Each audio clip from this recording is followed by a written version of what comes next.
The phone buzzed on my desk, breaking my concentration as I reviewed budget reports for the upcoming quarter. I glanced at the screen. Ben's name flashed across it. Strange. My 13-year-old son should have been in school, not calling me in the middle of a Tuesday afternoon. Mom? His voice was shaky, barely above a whisper. Grandma and Grandpa are here. They're moving all our stuff into the garage.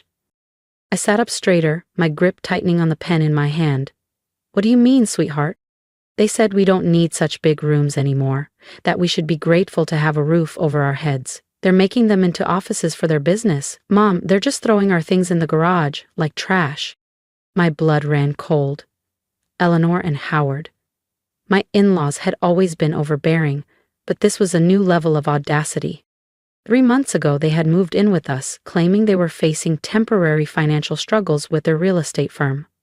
My husband, Daniel, always the dutiful son, had insisted we take them in. It's just until they get back on their feet, he had said. Apparently temporary now meant permanently evicting my kids from their own rooms. I'll be home in 20 minutes, I told Ben. Don't argue with them, just watch and remember everything they do. I ended the call, gathered my things, and strode out of the office, my mind racing. The irony of the situation wasn't lost on me. While they were busy claiming space for their failing company, they had no idea who had recently taken control of it. When I pulled into the driveway, I spotted my 10-year-old daughter Lily sitting on the front steps. Her backpack was beside her, her arms wrapped tightly around her knees. Her face lit up when she saw me, but her eyes were filled with worry. Inside, Eleanor was directing 2 movers, instructing them to carry my kids' desks into the garage. My son Ben stood near the door, his fists clenched, as he watched his belongings disappear from his own room. Eleanor turned when she saw me, a smug smile stretching across her face. Oh, good, you're home. We're making some much-needed adjustments. I stepped inside, my eyes sweeping over the chaos. My kids' things, books, posters, furniture, had been tossed into boxes, piled carelessly in the hallway. The children really don't need that much space, Eleanor continued breezily. Howard and I, on the other hand, need proper offices to manage our company affairs. I ignored her and walked into what had been Ben's room. Howard was already setting up his laptop on my son's old desk. The walls, once covered in posters of his favorite baseball team, were now bare. His bookshelf had been emptied, its contents dumped unceremoniously into plastic bins. The garage is perfectly fine for them, Howard said, not bothering to look at me. They're young. They'll adapt. We need this space for important business matters. I let out a slow breath, my voice calm despite the fire burning in my chest. Important business matters, I echoed. Exactly, Eleanor beamed. We have clients to impress. We can't have them meeting in some cluttered little corner.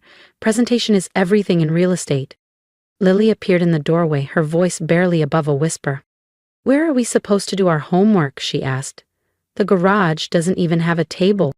Eleanor waved a dismissive hand. Oh, for heaven's sake, use the kitchen. When we were kids, we didn't have these luxuries. This'll teach you some humility. I wrapped an arm around Lily's shoulders. Why don't you and Ben go to Aunt Rachel's for a few hours? I told them. I'll come get you later. Once my children were safely away, I sat down at the kitchen table and opened my laptop. 3 months ago, when Howard and Eleanor's company, Hudson & Co. Realty, started showing signs of financial instability, I had done some investigating. What I found was years of reckless spending, poor management, and shady bookkeeping. And so, I made my move. Through a series of silent acquisitions, private investments, and a little strategic maneuvering, I had secured a 51% ownership stake in their company. Howard and Eleanor had been so busy pretending to be successful that they never noticed their empire slipping out of their grasp. I pulled up my email and started typing a message to the board of directors. That evening, I sat across from my in-laws at the dining table, watching as they laughed and enjoyed the meal I had prepared. As they sipped their wine, Howard casually mentioned a big meeting they had the next morning, one that would determine the future of their business. I smiled. Oh, I know. Eleanor looked at me in confusion. What do you mean? I set down my fork and leaned forward. Because I'll be leading that meeting. Their faces paled. As of today, I continued, I own Hudson & Co. Realty, You see, while you were busy stealing rooms from my children, I was busy taking over your business. I stood, placing my napkin on the table. Now, if you'll excuse me, I need to go move my children's things back where they belong. And just like that, the tables had officially turned. I attached the photos of Ben and Lily's belongings, now carelessly tossed into the garage, to my email. If there was ever proof of poor leadership and reckless decision-making, this was it. I clicked send. The board would have everything they needed to reassess the direction of Hudson & Co. Realty. Before I could even close my laptop, Eleanor swept into the kitchen, an armload of files in her hands. "The kitchen is a communal space," she announced. "We'll need it for client meetings tomorrow afternoon." I shut my laptop deliberately slow, keeping my expression neutral. "Tomorrow afternoon?" I repeated. "That won't work for me." Howard scoffed from the doorway. "Your schedule?" He shook his head. "This isn't about you, Natalie. We need to rebuild our business. A little sacrifice from everyone is necessary." I finally let some of my anger seep into my voice. "Sacrifice? You mean like forcing your grandchildren into an unfinished garage?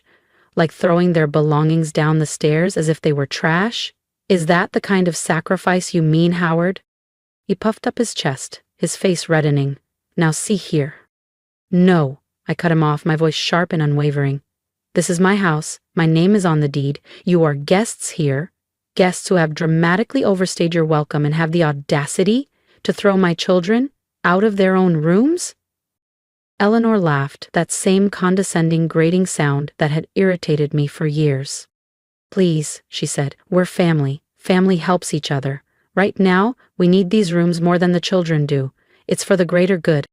My phone buzzed. A new email notification popped up. The board had received my message and scheduled an emergency meeting for tomorrow morning. Perfect. I met Eleanor's gaze. "You're right about one thing," I said, gathering my things. "Families should help each other. Remember that tomorrow." Howard frowned. "What's that supposed to mean?" I simply smiled. By this time tomorrow, they'd finally understand exactly who they were dealing with. As I left to pick up Ben and Lily, I could hear them arguing in the kitchen, no doubt plotting which other parts of my house they could claim next. Let them plot. By tomorrow, they wouldn't own a single thing worth claiming. The next morning I took my time getting ready. I chose a sharp charcoal suit, the kind I reserved for major client presentations. Today was important. Today, I wasn't just Natalie Hudson, their daughter-in-law. Today, I was their boss. By the time I left, Eleanor and Howard were already settled in their newly claimed offices, completely unconcerned about where their grandchildren had spent the night. I arrived at Hudson & Co. Realty's headquarters 15 minutes early. The boardroom was already buzzing with activity when Sandra, the board secretary, greeted me with a knowing smile. "Mrs. Hudson, we've been expecting you. The board members are quite interested in your findings." I nodded, adjusting my jacket. "I imagine they would be. Has anyone informed Eleanor and Howard about the meeting?" Sandra smirked. "Oh yes, they've been called in. They should be arriving any moment now." Right on cue, the office doors burst open. Howard and Eleanor rushed inside looking flustered. "What's this about an emergency board meeting?" Howard demanded, then froze when he saw me sitting at the table. Eleanor's face twisted in confusion. "Natalie? What are you doing here?" Before I could respond, the boardroom doors opened. "Please, everyone, come in," Charles Montgomery, the board chairman, called. "We have serious matters to discuss." Eleanor's eyes narrowed as she followed me into the room. "Why is our daughter-in-law at a board meeting?" Charles cleared his throat. "Mrs. Hudson isn't just your daughter-in-law," he said smoothly. "She is our majority shareholder." The color drained from both of their faces. Robert's mouth opened and closed like a fish gasping for air. "It's impossible. We would have known." "Would you?" I asked, sliding copies of my ownership documentation across the polished mahogany table. "Like you knew your company was failing? Like you knew your employees haven't received proper bonuses in 2 years while you continued paying for your golf club membership?" Eleanor's hands trembled as she grabbed the documents, her eyes scanning the pages in disbelief. "This has to be a mistake. This can't be legal." "Oh, it's perfectly legal," Charles confirmed, his voice calm yet authoritative. "Mrs. Hudson acquired the shares through various investment groups over the past 3 months, all above board, properly documented." I opened my laptop and connected it to the conference room's large screen. Now, I said, keeping my tone neutral, let's discuss management decisions, starting with these. Images of Ben and Lily's belongings scattered across the garage floor flashed onto the screen. Eleanor and Howard shifted uncomfortably in their seats. These photos demonstrate a concerning lack of judgment, I continued, my voice steady, professional. If this is how you treat your own grandchildren, the board has to wonder, how do you treat company resources? This is personal family business, Eleanor snapped. It has nothing to do with the company. Charles leaned forward, steepling his fingers. Character and judgment have everything to do with company leadership, he said. Mrs. Hudson has also brought to our attention some questionable financial decisions. I clicked to the next slide, revealing years of financial mismanagement, unnecessary expenses, and reckless spending. Howard and Eleanor visibly shrank in their chairs with every new revelation. The board has decided, Charles announced, glancing at the other members before turning back to them, effective immediately, to remove Howard and Eleanor Hudson from their positions as CEO and COO of Hudson & Co. Realty. Howard slammed his fist against the table. You can't do this. This company is our legacy. Was your legacy, I corrected smoothly, just like those bedrooms belong to my children. Funny how things change when someone with more power makes decisions without consulting you, isn't it? Eleanor turned to me, her eyes brimming with tears. Where are we supposed to go? What are we supposed to do? I tilted my head, pretending to think. The garage is perfectly fine, I said, repeating her own words from the day before. You're older, you'll adjust.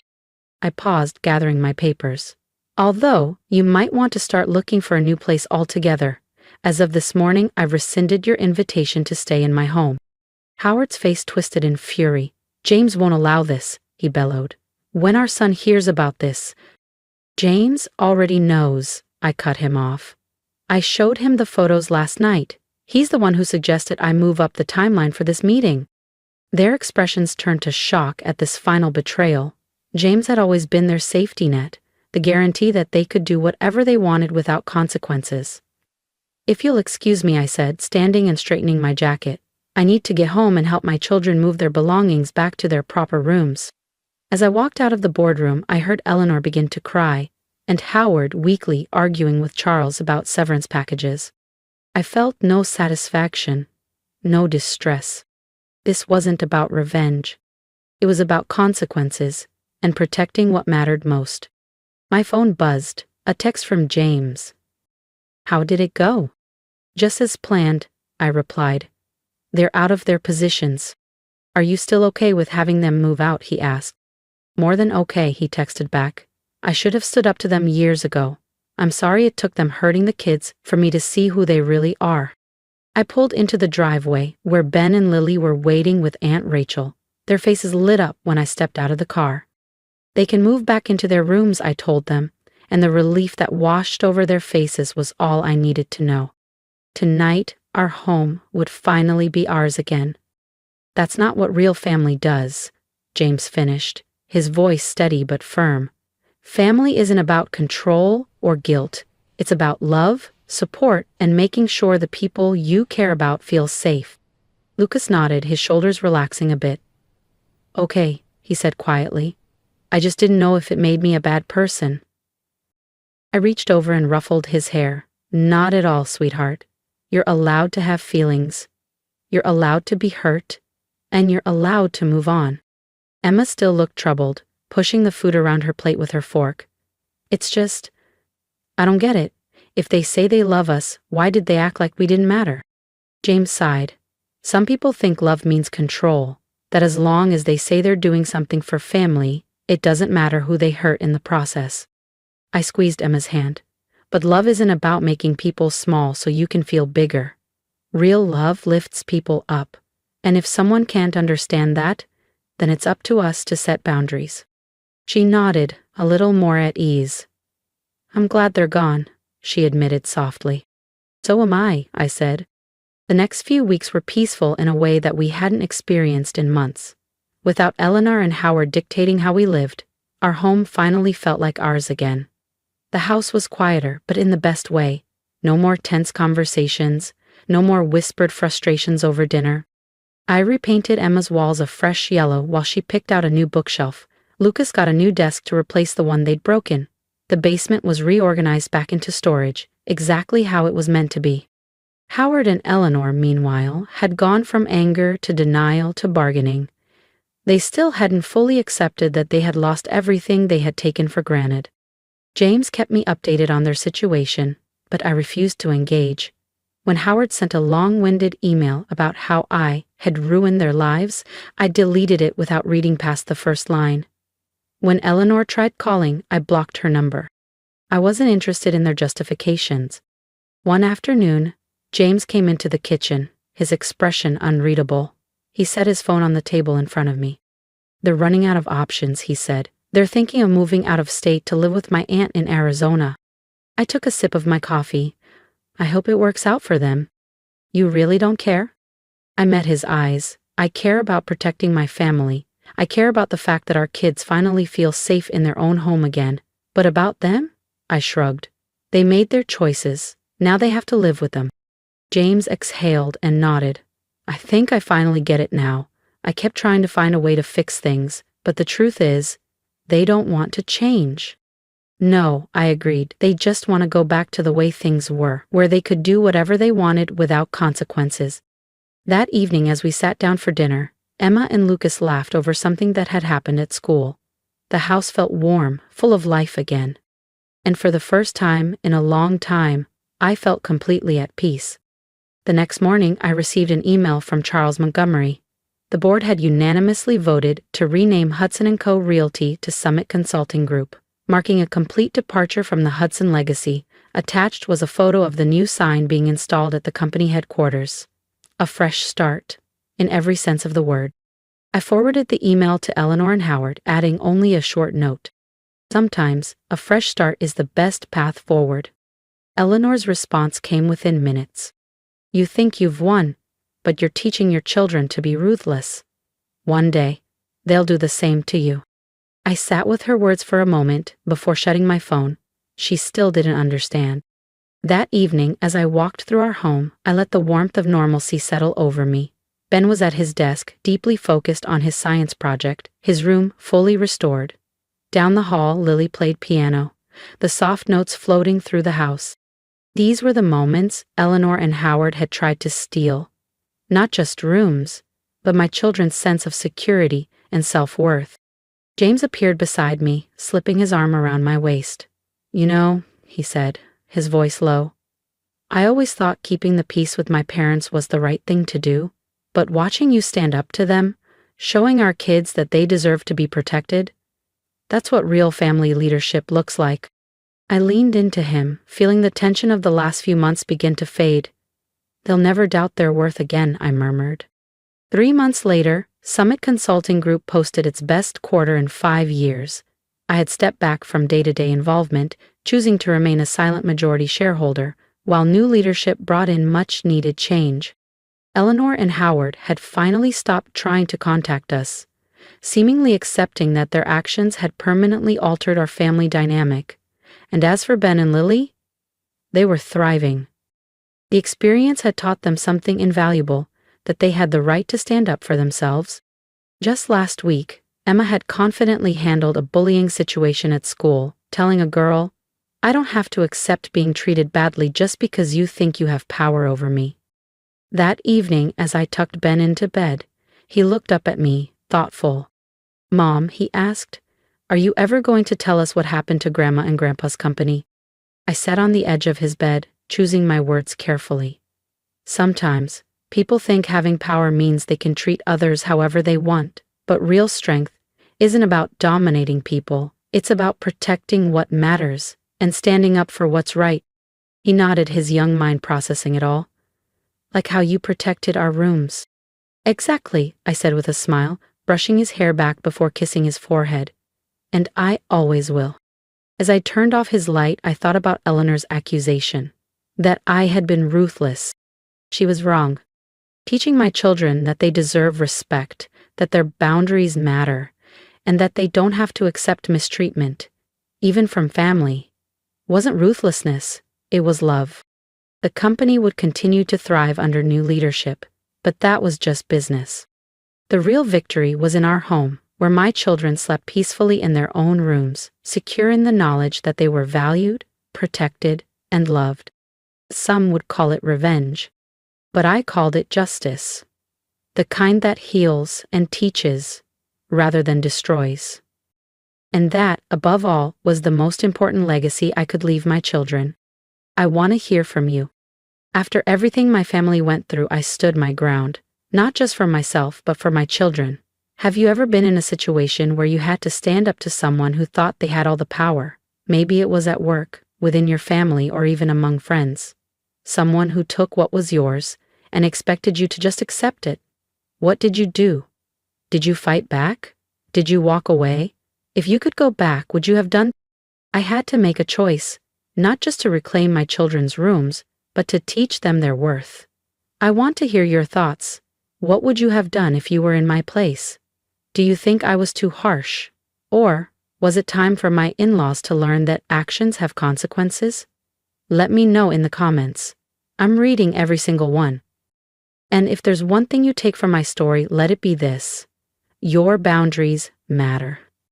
It's easy to let people walk all over you when they use the word family as a shield. But family isn't a free pass to disrespect, control, or take from you.